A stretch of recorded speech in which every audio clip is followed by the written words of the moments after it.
जय श्री कृष्ण, दंडवत प्रणाम। आज 29 अगस्त है और आज चक्रधर स्वामी का अवतार दिवस है। इस अवतार दिन के उपलक्ष्य में आप सभी भाविकों को, महानुभाव पंथियों को और सारे देश को बधाई। अवतार दिवस होने के कारण उनकी याद करना ये हमारे लिए क्रम प्राप्त है। चक्रधर स्वामी 12वीं शताब्दी में इस देश में बहुत बड़ी मानवीय क्रांति के पुरोधा रहे, अग्रणी रहे। उस 12वीं शताब्दी में हमारे यहाँ अलग अलग तरीके के 3 संप्रदायों की स्थापना हुई है। एक संप्रदाय है महानुभाव संप्रदाय, दूसरा है लिंगायत संप्रदाय और तीसरा है वारकरी संप्रदाय।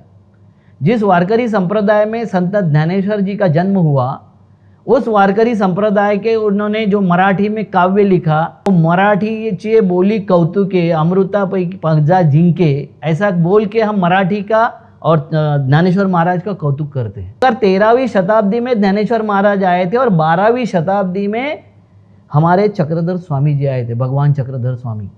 तो अब चक्रधर स्वामी 100 साल पहले अगर आते हैं और उन्होंने लिखा हुआ जो ग्रंथ है लीला चरित्र, उसके ऊपर हम उतना फोकस क्यों नहीं करते? हमारी यहाँ की जो सभ्यता है, राज्य करता है, वो इतना फोकस क्यों नहीं करते?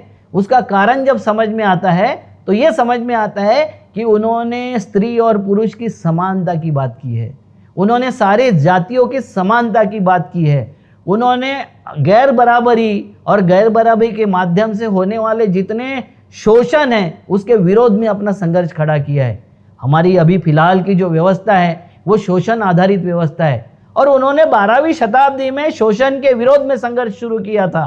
उन्होंने बोला था, एक हत्ती के दृष्टांत में, हाथी का दृष्टांत है उनका कि एकू हत्ती देखिला, कुनी मने सुपा सारखा, कुनी मने खांबा सारखा।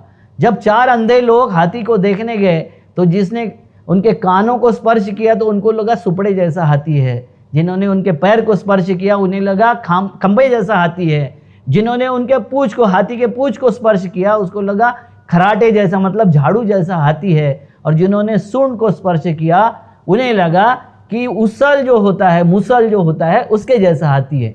हाथी वैसा नहीं होता है ना।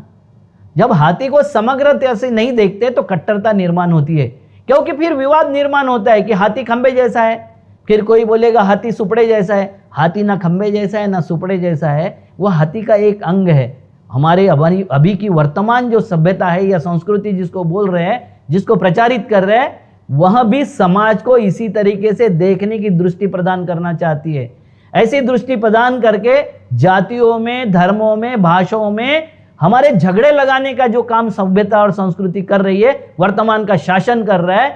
और उनके उप मुख्यमंत्री और केंद्रीय मंत्री कहते हैं कि हम महानुभाव संप्रदाय का सम्मान करते हैं। तो सम्मान अगर करते हो तो महाराष्ट्र में चक्रधर स्वामी जी के नाम से मराठी यूनिवर्सिटी स्थापित होनी चाहिए, क्योंकि चक्रधर स्वामी का पहला ग्रंथ है जो मराठी में यहाँ लिखा गया था। और उस ग्रंथ की अगर सम्मान नहीं करोगे तो फिर मराठी का कैसा सम्मान है? आप मराठी का सम्मान करने के लिए बहुत डींगे हाँकते हो, बहुत सारी बातें करते हो, मगर उसके लिए आपको दिखाना पड़ेगा, जमीन पर कुछ दिखाना पड़ेगा।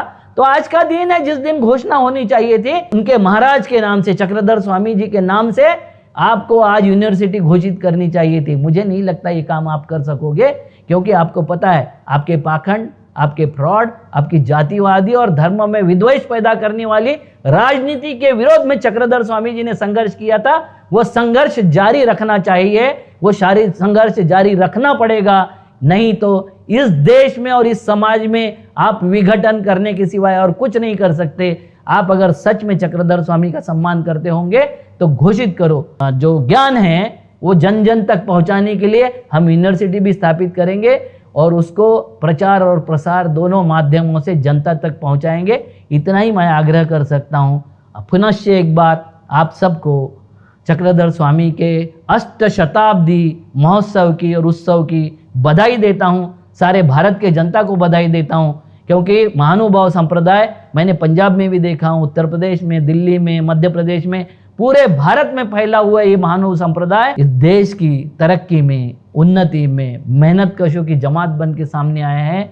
उस संप्रदाय को सम्मान मिले, चक्रधर स्वामी के सारे लिटरेचर को सम्मान मिले और मराठी को न्याय मिले, यह अपेक्षा व्यक्त करता हूँ। नमस्कार। श्री कृष्ण दंडवत प्रणाम।